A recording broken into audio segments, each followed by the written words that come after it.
imploravam socorro e assistência, sempre atendidos, graças às orientações de Giuseppe, repetindo: a bondade franciscana de Giuseppe, e agora aquecida e secundada pelo irmão Sarvin, ecoou em todos os recantos da região, atraindo para a propriedade rural do falecido Manuel Mansol os miseráveis, os esfaimados, os doentes e aqueles que não tinham a quem se socorrer.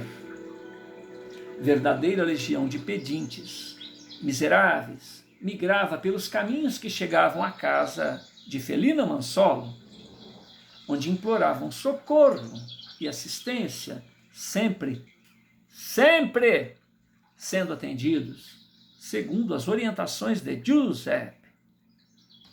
O dia parecia calmo, quando imponente tropa escoltando um mensageiro invade a propriedade e entrega um ultimato para Sarvin, um bilhete, que dizia: não suportamos mais a sua presença em nossa vizinhança.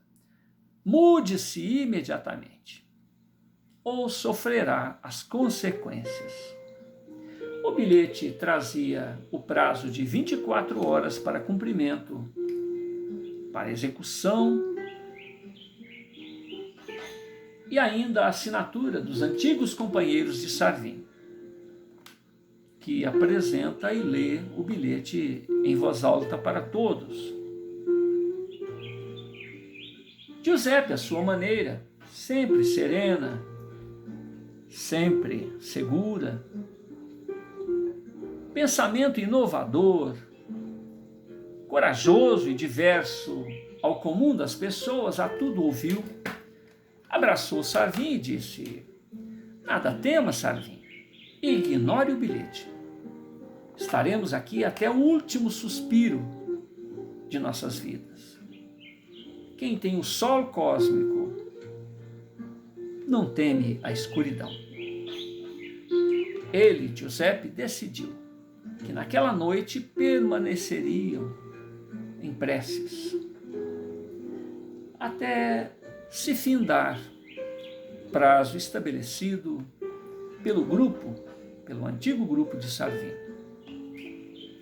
A vigília impôs a todos intensas cogitações a respeito daqueles acontecimentos, estimulando a solidariedade, estimulando a fé, até quando surgem os primeiros raios de luz e o saudar, não é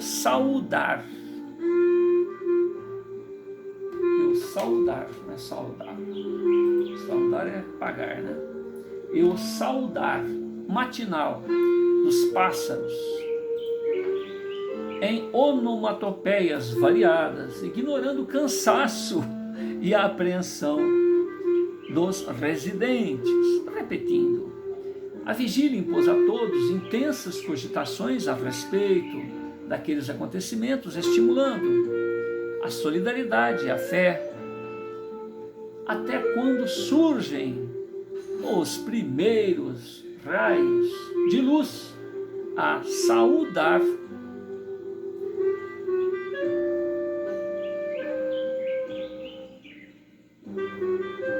em onomatopeias variadas, ignorando o cansaço e a apreensão dos residentes.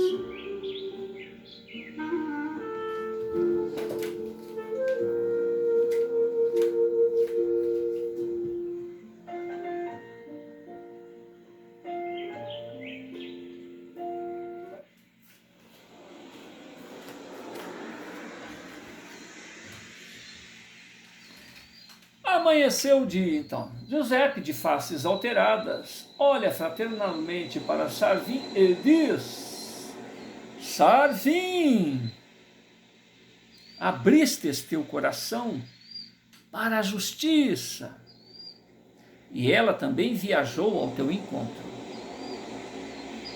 Recordas-te de como eras, como pensavas, como decidias por teus atos. Agora Agora, Sarvinho, a brandura estagia em teu mundo íntimo, permitindo pensamentos mais seguros, serenos, bem construídos. Os desígnios de Deus são perfeitos. Terás que rematar o bom combate, não deixando ninguém ao léu. Faça a tua parte, não se preocupe com os eventos futuros. A tua missão terá êxito, meu irmão. Paz seja contigo. Após o recado, Giuseppe desperta, porque ele era inconsciente. Ele próprio não sabia do que falou. Após o recado, Giuseppe desperta como que de um profundo sono e ninguém comenta o ocorrido. A manhã transcorre normalmente e nada acontece. O rumor desta ameaça, entretanto, se espalha pela região.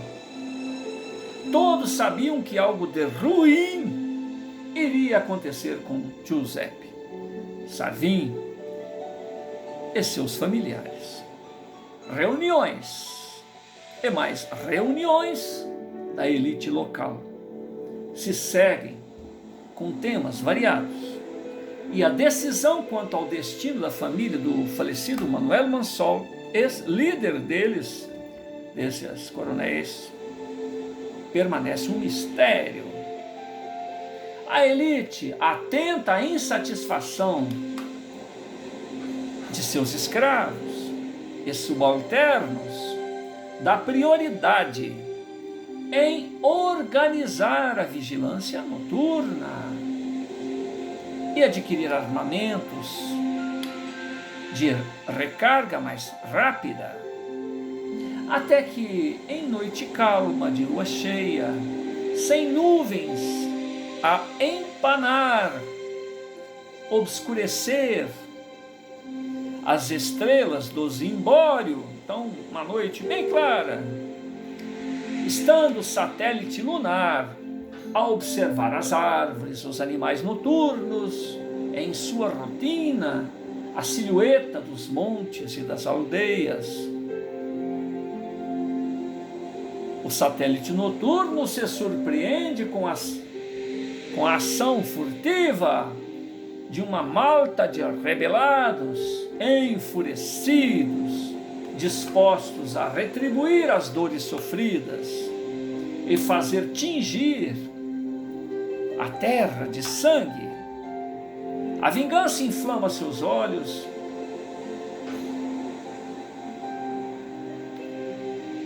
E a vingança traz a missão de matar. Correrias de cavalos, latidos de cães, pedidos de socorro, desespero, vociferações, sons diversos, consequentes da violência por graves ferimentos, se multiplicam em sua passagem, quer na cidade ou no meio rural. Ninguém estava ou ninguém esperava aquele tipo de ação em uma noite tão clara. Os revoltosos aproveitam o descuido da elite para se insurgir contra a vida de seus senhores, de seus opressores. Era como se o inferno exigisse almas e mais almas para purgar os seus pecados. Estranhamente, nada aconteceu nas terras do falecido. Estranhamente, nada aconteceu nas terras do falecido Manuel Mansol. Revoltosos ou privilegiados de até então não avançaram por aquela região. Entretanto, ao redor são gritos de dor, lamentos, desesperos. odor de fumaça e o pirilampo rubro expõe um incêndio generalizado. Giuseppe e seus familiares permanecem no interior da casa grande e aguardam em prece a fatalidade que irá se abater sobre todos.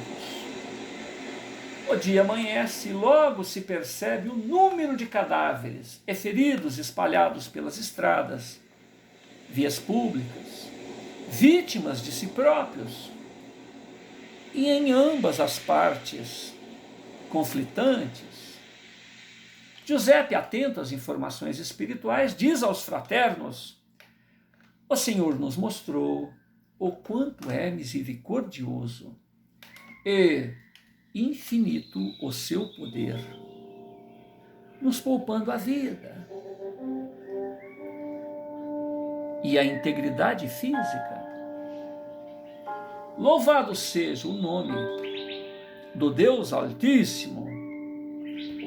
Terminado o louvor, Giuseppe diz que todos devem sair de casa e ajudar os feridos que observam sua vida se esvair pela falta de recursos e que também deverão recolher os mortos para sepultamento digno.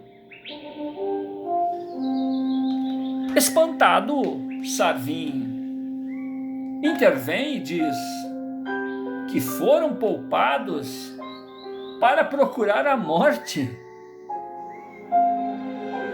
uma vez que tanto revoltosos como os remanescentes da elite estão ao seu encalço.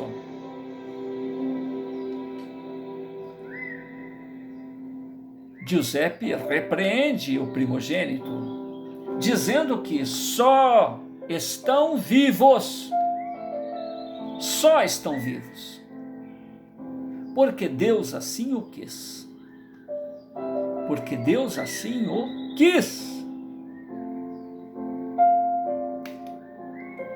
que em gratidão a esta sobrevivência em meio àquele holocausto, deverão ir ao socorro do infortúnio, ao socorro daquelas pessoas inconsequentes, insensíveis,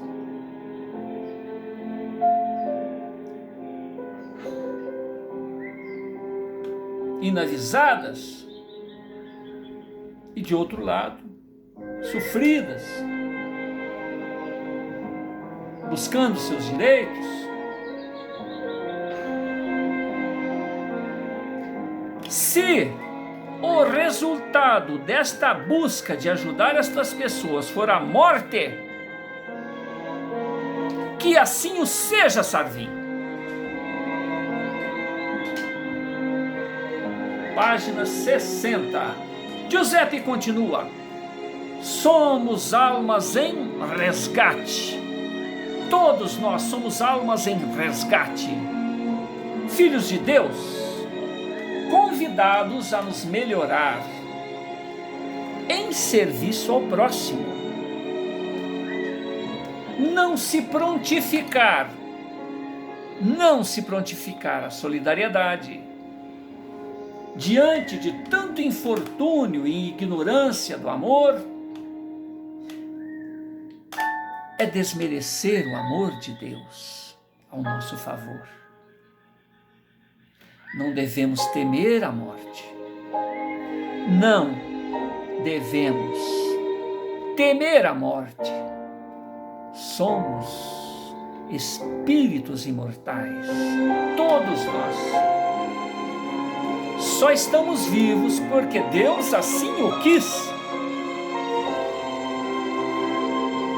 Nossas vidas foram poupadas em gratidão. Em gratidão às nossas vidas terem sido poupadas. Empenhemo-nos neste esforço, neste nobre ministério, nesta consciência de responsabilidade junto à vida,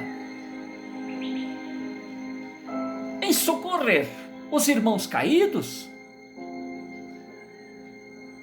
não percamos mais tempo. Concluindo, ele diz que aquele é o momento de testemunho. Testemunho de todos os sobreviventes.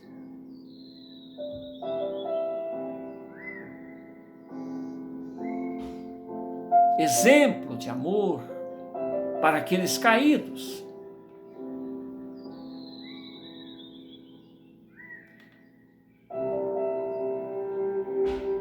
Giuseppe segura Diná em uma das mãos, Dona Felina na outra, e sai do interior da casa grande rumo à estrada. Depois olha para trás, num gesto significativo, convida a todos ao trabalho. Uma legião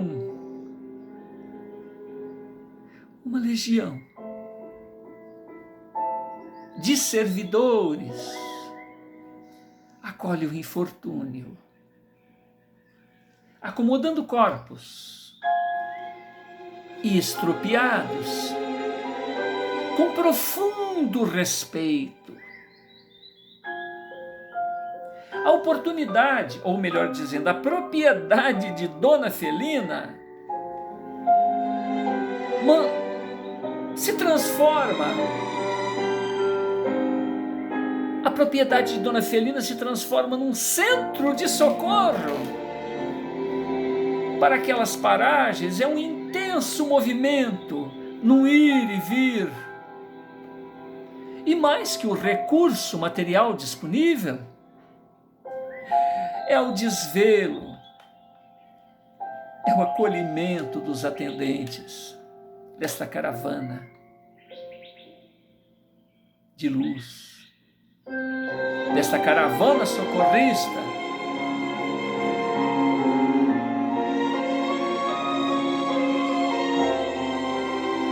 Se doando no melhor, caso a caso,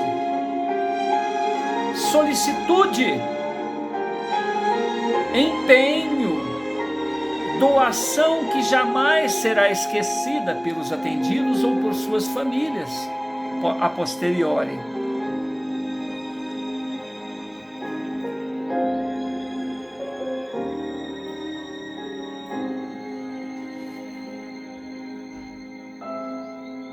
Giuseppe, Salvin, Diná,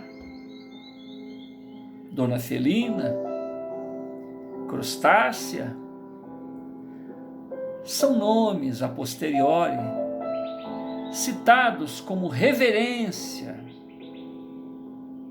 a Deus, são nomes reverenciados em todas as boas conversas. Os reclamos continuam na busca das reformas. Afinal, e aí? Morreu tanta gente, vai ficar tudo do mesmo jeito? Patrão é patrão, escravo é escravo, empregado é empregado, conforme se dizia até então. Mas diante das dores resultantes da falta de diálogo e insensibilidade, faz com que nem a elite e nem os revoltosos estejam dispostos aos mesmos enfrentamentos. Foram muitas perdas, foram muitas feridas, as quais levar-se-á muito tempo para cicatrizarem. Acatando a sugestão de Felina Mansol, alimentos começam a ser distribuídos aos mais necessitados. E até a assistência fraternal, a visita à necessidade, é uma constante, junto à indigência O senso comum é a busca da paz, diminuir as diferenças, socorrer ao infortúnio. Algum radical, algum extremista mantém o mesmo discurso e intenção, mas é vencido pela maioria. Radical tanto na parte dos escravos, radical tanto na parte da elite. A maioria prefere o diálogo. Alguns ex-companheiros de Sarvin o procuram, se desculpam e oferecem ajuda. Vários bens da propriedade de Felina Mansol são vendidos a menor para atenderem à necessidade daquela legião ali acolhida. Era tanta gente. Entretanto, um clima fraternal, principalmente entre os irmãos Giuseppe e Sarvin, que jamais anteriormente seria possível imaginar, é uma realidade, tanto na intimidade familiar como na intimidade social, alcançada pelos auspícios da família de Giuseppe. Na casa, Norma. Na casa de Norma, a irmã de Felina, esposa de Cerzúlio, mãe de Aninha, prima de Giuseppe, o interesse pelo enlace de Aninha com um dos filhos de Felina passa a ser uma constante. Afinal de contas, eles estavam para perder tudo. Cerzúlio é afeito às jogatinas e hipotecou a propriedade, os escravos, a roupa que ele veste e a família dele, né, nas mesas de jogo, e perdeu tudo. E como a família do falecido Manuel Mansol recuperou a honra e agora gozava de bons negócios, Norma, mais que nunca, cria sua tática para explicar os motivos do afastamento.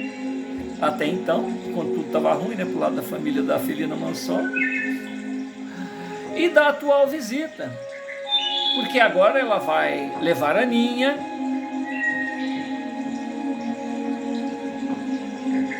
para conversar com os primos. Então elas viajam. Logo que chegam, são recebidas por largo sorriso de Crustácia. Sorriso que muitas das vezes denuncia o seu caráter austero, severo, íntegro. Crustácia conhece bem a qualidade das visitantes. Aninha, toda preparada à ocasião, sedutora, desce do veículo em gestos calculados e sorriso forçado. Norma acompanha, secundando a atuação principal, ao protagonismo da filha, que apresenta uma polidez, uma etiqueta que não corresponde aos legítimos sentimentos que mantém em seu mundo íntimo, o que é prontamente identificado por qualquer outra mulher experiente.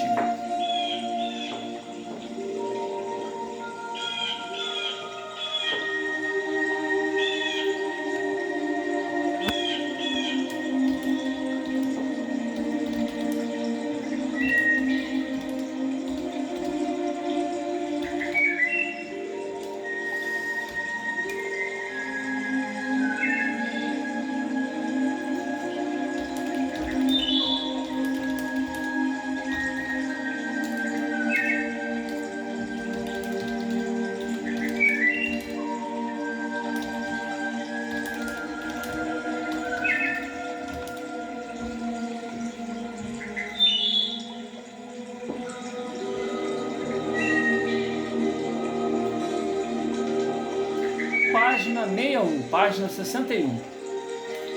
Os gestos, sorrisos e acenos fingidos de Norma e Aninha são percebidos por todos. No entanto, são cortesmente recebidas pela anfitriã, Dona Felina, que as abraça e as convida para um chá.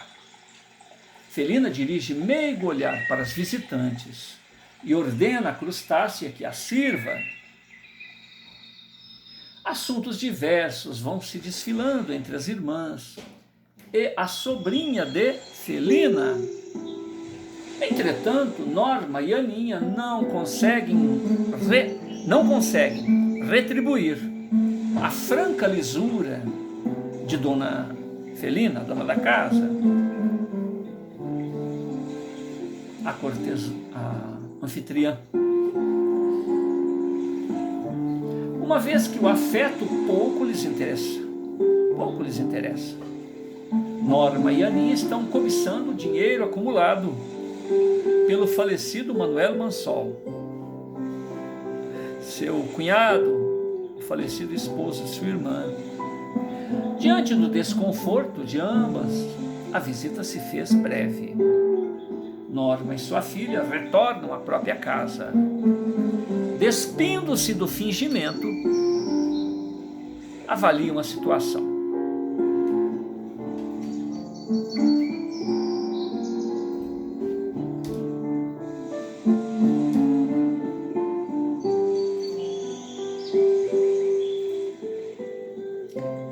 Norma, de olhar malicioso, inicia diálogo com Aninha. Minha filha, do que pude perceber, é urgente nos reaproximarmos da casa de seus primos. Os negócios vão bem. Os primos, Giuseppe e Sarvin, estão disponíveis. E quem sabe sai alguma coisa que presta dali. Aninha retribui o comentário com palavras marotas. Também percebi que a boa fortuna está nos sorrir. Os negócios da família de minha irmã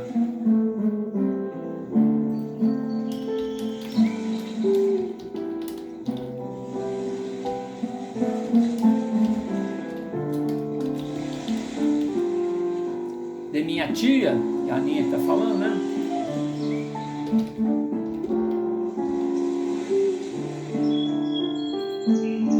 Estão ótimos, isto é excelente.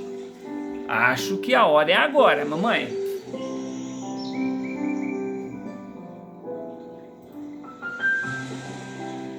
O diálogo raso e interesseiro não atinge outro patamar, senão o de se locupletarem do saldo próspero do trabalho de outrem. Elas, Norma e Aninha, sequer valorizam o que já possuem, e tudo dispersam ou tudo dissipam através de jogatinas imprudentes, jogatinas inconsequentes, e certamente levarão à desdita a família de Felina Mansol. Naquelas terras arrasadas, agora vicejam esforços de entendimento entre os miseráveis e os Faustos.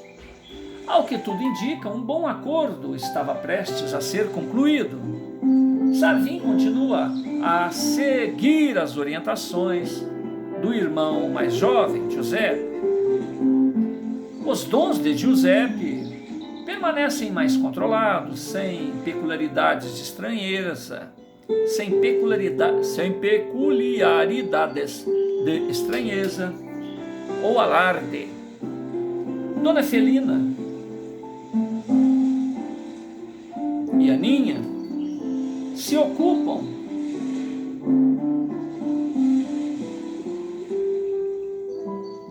Dona Felina e Diná.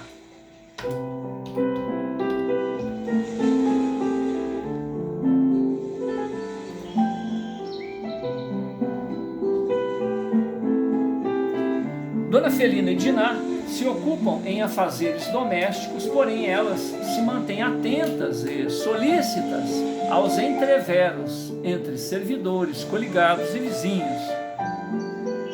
Quando a situação as aperta, elas se socorrem nas boas vibrações, nos conselhos de Giuseppe. Vez que outra, o nome de Aninha, a prima de Diná,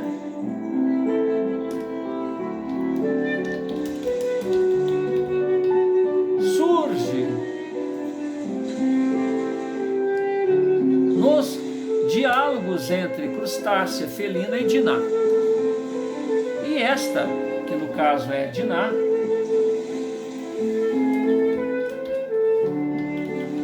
comenta: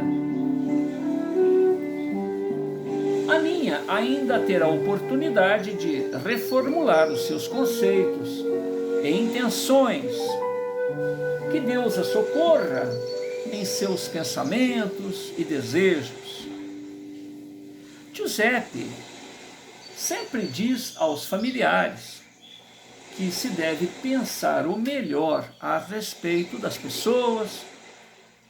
Então a mãe e a irmã, Felina e Diná, buscam seguir essas orientações. Em todas as épocas existem aqueles que lucram ou triunfam com o desconforto alheio. E a paz conquistada divergia de seus interesses. Os chacais elucubram plano sinistro para avivar velhos conflitos e motivar novos ódios. Então decidem adentrar furtivamente a propriedade de Felina Mansolo na calada da noite e no momento oportuno ferem gravemente Sarvin. O ataque tem por intuito que os grupos antagônicos iniciem acusações recíprocas e consequentes agressões. O barulho é percebido por Giuseppe, que vai ao socorro do primogênito